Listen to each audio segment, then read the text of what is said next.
Hello friends, welcome to my channel Kahkasha YouTuber channel में आपका बहुत बहुत स्वागत है, वेलकम है। तो फ्रेंड्स, हम आपको बता दें, इंडियन आइडल सीज़न 12 के विनर पवनदीप राजन अरुणिता कांजीलाल ने गाया है मूवी के लिए गाने। लेकिन दोस्तों, इस पर कुछ अपडेट सामने आ रही है, क्योंकि इससे पहले यही अपडेट था कि दोनों ने एक ही फिल्म के लिए गाना गाया है। लेकिन दोस्तों, कुछ लोगों का ये भी कहना है यहाँ पर कि जो अरुणिता और पवनदीप ने फिल्म के लिए गाने गाए हैं, ये दो अलग अलग फिल्म हैं और दोनों ने अलग अलग फिल्म के लिए रिकॉर्डिंग करी है। तो चलिए दोस्तों, इस पूरी वीडियो में हम इसकी पूरी सच्चाई आपको बताते हैं कि आखिर इसमें क्या है सच्चाई। लेकिन आपने अभी तक हमारे चैनल को सब्सक्राइब नहीं करा है, सब्सक्राइब कर लें और बेल आइकन भी ज़रूर दबा दें ताकि अगली नोटिफिकेशन आपको सबसे पहले मिले। तो दोस्तों, जैसा कि हमने आपको पहले भी बताया था कि अरुणिता और पवनदीप राजन दोनों काफ़ी अच्छे और गहरे दोस्त हुआ करते थे। लेकिन अभी बीच में हाल ही में इन दोनों का झगड़ा हो गया, इन दोनों का ब्रेकअप हो गया, जिसके चलते अब ये दोनों साथ में काम नहीं कर रहे हैं। लेकिन अगर हम बात करें अब यहाँ पे कि पवनदीप राजन की हालत कैसी है, अब उनकी हेल्थ ठीक है या नहीं है, तो ये सारी चीज़ें दोस्तों देखिए, हमें पता है कि वो अब ठीक हैं और ये चीज़ हमने आपको पहले बता भी दी थी कि ठीक हो गए, चलने लगे हैं। लेकिन ऐसा नहीं है कि वो प्रॉपर ठीक हुए हैं। अभी आने वाले वक्त उनको और थोड़ा सा टाइम मतलब देना पड़ेगा हमें, उन्हें, पवनदीप को, बिना किसी प्रेशर के कि हाँ वो कॉन्सर्ट वगैरह कब करेंगे, ये सारी चीज़ें, क्योंकि फैंस काफ़ी ज़्यादा उतावले हो रहे हैं उनके कॉन्सर्ट को देखने के लिए और पवनदीप राजन से मिलने के लिए। लेकिन दोस्तों, यहाँ पर अभी पहले हम आपको ये बता देते हैं, क्योंकि काफ़ी ज़्यादा मतलब कमेंट्स आ रहे हैं इस चीज़ को लेकर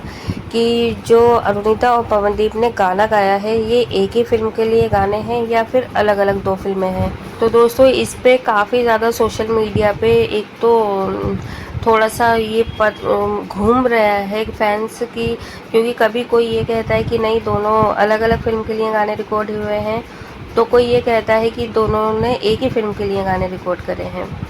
तो देखिए, हम आपको बता देते हैं, यहाँ पे जब सागर कटवाल जी से बातचीत हुई है, इंटरव्यू हुआ है,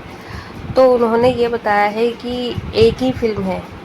ठीक है दोस्तों, यहाँ पे फिल्म एक ही है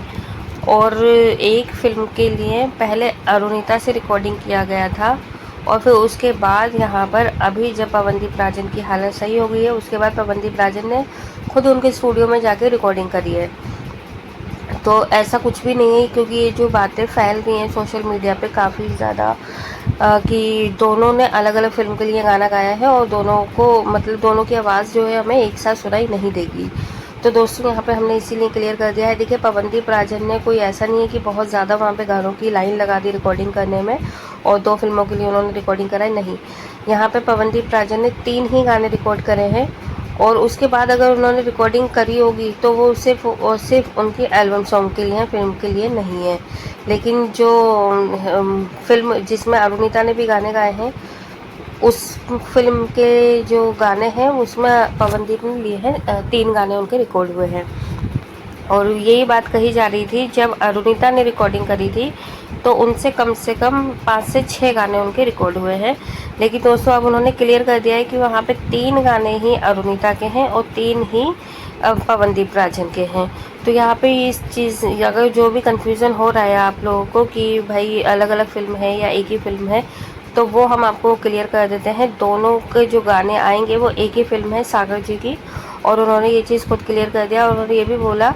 कि जो ओरिजिनलिटी में जो बात होती है वो कवर सॉन्ग या किसी और की कॉपी में नहीं होती है। और ये चीज़ फैक्ट भी है, हमने अपनी लास्ट वीडियो में भी बताया था कि अगर आप कोई एक ओरिजिनल सॉन्ग रिकॉर्ड कर देते हो अपनी आवाज़ में, तो दोस्तों वो जनरेशन टू जनरेशन चलता रहता है और याद रहता है वो, ठीक है, माइंड में रहता है कि किसने गाया। और अगर जैसे आपको आज भी याद होगा कि कोई भी पहला सॉन्ग आप उठा लें ओरिजिनल सॉन्ग, तो हमें हमेशा उसी के सिंगर की पता चलता है कि हाँ जी, उस सिंगर ने इस गाने को गाया है, भले ही उस पर कितने भी कवर सॉन्ग बन चुके हो। तो दोस्तों, यहाँ पर इसीलिए सागर जी काफ़ी ज़्यादा एक्साइटेड है इस फिल्म को रिलीज़ करने में भी, क्योंकि यहाँ पे उन्हें पूरा विश्वास है अरुणिता और पवनदीप पर कि उन्होंने जो गाने गाए हैं वो एक ना एक दिन बहुत ज़्यादा हिट होंगे और लोगों को याद रहेंगे। तो दोस्तों, इसी के चलते हम आपको बता दें कि यहाँ पर अगर फैंस के मन में कुछ भी ख्याल आ रहा था इन सारी चीज़ों को लेकर कि पता नहीं दोनों ने अलग अलग फिल्म के लिए गाए हैं या फिर एक ही के लिए, तो वो हमने अब क्लियर कर दिया है। दूसरी चीज़ हम आपको बता दें, यहाँ पे जो अरुणिता है वो अभी बहुत ज़्यादा सोशल मीडिया पे ट्रेंड कर रही हैं, क्योंकि सोशल मीडिया पर वो अपने आने वाले सॉन्ग की काफ़ी ज़्यादा, मतलब कोई भी जैसे भी उनको अच्छा लगता है कवर सॉन्ग, जैसा भी हिट जा रहा है सैयारा मूवी का, ठीक है, और बहुत ज़्यादा पॉपुलर हो रहा है, बहुत लोग पसंद कर रहे हैं इस गाने को। तो यहाँ पर पवनदीप की जो बहन है ज्योतिदीप, उन्होंने भी उसका एक कवर सॉन्ग बना के अपने सोशल मीडिया अकाउंट पे डाला है, और इसके बाद ही हमें खबर मिली दोस्तों यहाँ पे अरुणिता भी कहाँ पीछे हटने वाली हैं। फिर उन्होंने देखा कि भाई सब सैयारा के पीछे लगे हैं, तो वो भी उन्होंने भी एक गाना डाला,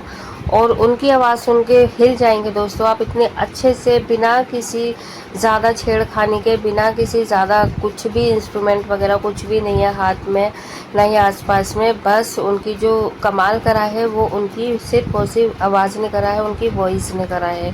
ठीक है। और जब उन्होंने वो भले ही 2 मिनट का या 1 मिनट का गाना गा के चली गई, लेकिन दोस्तों यहाँ पर याद रहा, हिट कर गया एकदम माइंड पे। और आपको पता ही है कि वो जब भी कोई भी गाना लाती हैं गाती हैं तो वो हिट कर जाता है एकदम से, और बहुत अच्छी तरीके से उसको प्रेजेंट करती हैं। तो यहाँ पे वो ये वही अरुणिता है दोस्तों, जो एक टाइम में, अगर आप इंडियन आइडल 12 की आप कोई भी वीडियोस देख लें, आप क्लिप देख लें, तो आपको एक ज़मीन और आसमान का फ़र्क दिखाई देगा कि कहाँ एक मासूम सी, एक शर्माई हुई सी, एक चुपचाप सी रहने वाली लड़की, डरी डरी सी, सहमी सी, आज इतनी ज़्यादा कॉन्फिडेंट लगती है वो। तो दोस्तों देखिए, कॉन्फिडेंस भी तभी आता है अपने अंदर जब आपके अंदर कुछ हुनर होता है और काबिलियत होती है, और आपको पता होता है कि हाँ ये बिल्कुल सही मैं कर रही हूँ, ठीक है, तभी आपके अंदर कॉन्फिडेंट आता है, और आप देखते हो कि सामने वाला आपके कॉन्फिडेंट को पसंद कर रहा है, आपके हुनर को लाइक कर रहा है। तो उन्हें पता है कि आज वो जिस मुकाम पर भी हैं अपनी ही आवाज़ के दम पर हैं, ठीक है, उनके ऊपर ऐसा कोई प्रेशर नहीं है कि उनको किसी ने बनाया है। हाँ देखिए दोस्तों, अगर आप कहीं पर ऊपर लेवल पे जाते हो, आप ग्राउंड लेवल से अगर आते हो कहीं से भी, तो आपको हल्का फुल्का कहीं ना कहीं से सपोर्ट ज़रूर मिलता है, और उस सपोर्ट को कभी भी भूलना नहीं चाहिए लाइफ टाइम, क्योंकि अगर वो सपोर्ट नहीं होता तो शायद ऊंचाइयां पाने में आपको मिलती, ज़रूर कामयाबी मिलती, लेकिन शायद इतनी जल्दी नहीं मिलती, वक्त लगता, टाइम लगता। तो वही चीज़ है। इसीलिए दोस्तों यहाँ पे जब पवनदीप ने पूरा पूरा सपोर्ट करा है अरुणिता को, उस टाइम पे जब अरुणिता को एक अच्छे दोस्त की ज़रूरत थी, एक अच्छे सलाहकार की ज़रूरत थी, फ्रेंड की ज़रूरत थी, तो उस टाइम को भूलना नहीं चाहिए, और शायद तभी अरुणदीप बना फिर, ठीक है। और अगर दोनों ही एक दूसरे को सपोर्ट नहीं करते, एक दूसरे का साथ नहीं देते, क्योंकि ऐसा नहीं है कि पवनदीप एकदम शुरू से ही एकदम परफेक्ट था जैसे आज है, ठीक है, नहीं, उसमें भी कुछ कमियां थी, उनको भी कुछ चाहिए था कि हाँ कोई दोस्त हो, अपना हो, जिससे वो कुछ कह सकें, बता सकें, सीख सकें। तो यहाँ पे दोनों ने एक दूसरे को सपोर्ट करा, लेकिन कह सकते हैं कि 60-40 का रेशो था। लेकिन यहाँ पे दोस्तों देखो, जब जनता ने इन्हें अरुदीप को साथ में पसंद करा, तो वो यही चाहती है जनता कि ये हमेशा साथ में ही रहें। लेकिन देखिए, हर चीज़ सिर्फ चाहने से नहीं होती है, कुछ चीज़ें हो जाती है टाइम के साथ साथ, और जैसे जैसे सिचुएशन होती है उस टाइम के अकॉर्डिंगली चेंजेस होते रहते हैं। तो वही शायद इन लोगों के साथ में भी हुआ है, लेकिन इतना हमें पता है कि एक ना एक दिन ये ज़रूर मिलने वाला है, और कोई वो लंबा टाइम नहीं है कि हाँ सालों निकल जाएंगे, नहीं, आप खुद देखिएगा ये 3-4 महीने के अंदर आपको अपडेट मिल जाएगी कि दोनों साथ में ही कॉन्सर्ट कर रहे हैं या फिर गाना भी गा रहे हैं, क्योंकि ये खुद अलग नहीं हो पाएंगे, चाहकर भी नहीं अलग हो सकते हैं। तो दोस्तों यहाँ पर इसीलिए फैंस को थोड़ा सा बुरा लगता है इन दोनों के लिए, जब ये खबरें आती हैं सोशल मीडिया पे कि भाई ये दोनों अब अलग हो गए हैं, अब दोनों ने एक दूसरे को छोड़ दिया है। तो यहाँ पे देखिए, जब इंडियन आइडल 16 के ऑडिशन वगैरह और जजेस का भी हो रहा था कि ये इन दोनों को ऑफर किया गया है, तो जो जनता थी, फैंस थे, तो वो यही बार बार कमेंट कर रहे थे कि हम सिर्फ एक को ही नहीं देखना चाहते जज के रूप में, हम दोनों को ही देखना चाहते हैं। यानी कि आज भी जनता इनको एक ही रूप में देखना पसंद करती है, एक साथ। वेल दोस्तों, आप भी हमें अपना बताइएगा ज़रूर कि आप भी अरुणिता पवनदीप को एक साथ देखना हमेशा के लिए पसंद करते हैं, या फिर आप चाहते हैं कि ठीक है अब जैसे अलग हो गए हैं वैसे ही अलग रहे, और आपको फ़र्क नहीं पड़ता कि चाहे अकेले गाएं या फिर साथ में रहकर गाएं। तो जो भी आपकी राय है एक बार कमेंट में ज़रूर बताइएगा। वीडियो अच्छा लगा है लाइक कर लें, और होप सो इस वीडियो में आपकी कन्फ्यूज़न भी दूर हो गई हो कि जो फिल्म में गाने हैं वो एक साथ आने वाले हैं या फिर अलग अलग आने वाले हैं। तो दोस्तों, मिलती है एक और नई वीडियो के साथ में, तब तक ख्याल रखिएगा, लेकिन जाने से पहले चैनल को ज़रूर सब्सक्राइब कर लेना। Bye bye.